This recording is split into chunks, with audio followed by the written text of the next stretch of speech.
एक बार दो भाइयों में झगड़ा हो रहा था। उनके पिता झगड़ा देखकर जोर जोर से हंस रहे थे।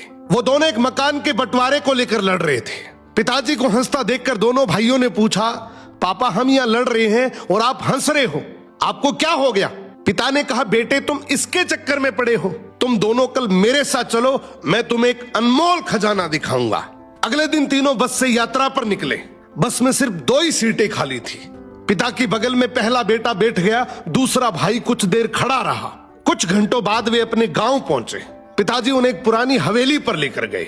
वहां जाकर पिताजी भावुक हो गए। हवेली अब खंडहर बन चुकी है। कबूतरों ने घोंसला बना लिया, झाड़ियां उगाई।